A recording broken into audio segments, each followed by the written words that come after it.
Natagpo ang patay ang isang 15 anyos na babae matapos niyang ireklamo ang 13 gumahasa umano sa kanya habang piyesta sa Oslob sa Cebu. Arestado ang 4 na suspect habang hinahanap ang iba pa. Nakatutok si Femarit Dumabok ng GMA Regional TV. Dayo pa mula sa Dalaget, Cebu, kaya dun din na corner kagabi.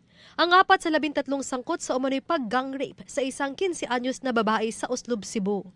2 sa kanila ay magkapatid, habang kabarkada nila ang 2 pa.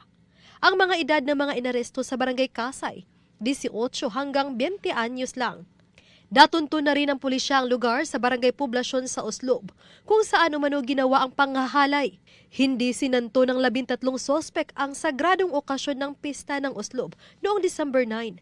At tila sinamantala pa umano para painumin ang minor de edad na biktima. Sa pista rin lang nakilala ng mga sospek ang biktima. Ano siya, ipainom ng sa kabaso. Unya, laeng ko nuglami. Ano siya nga, dili ako mainom kay mauli ko na maskwela pa ko kaugma. Ano siya nga, way uso maskwela na to mga laki ko no. Pila ka bugnaw?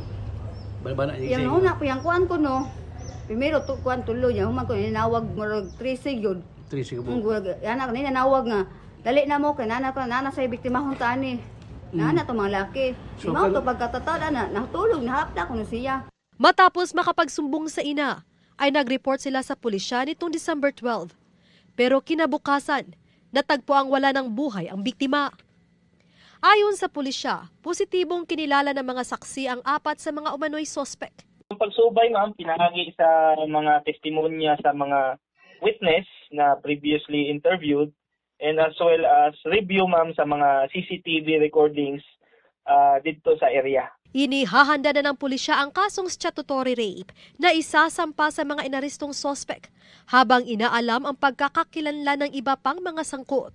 We have yet to check, sir, kung na ay criminal records, but we will work on that, sir, checking kung na sila involvement sa mga other criminal incidents or records.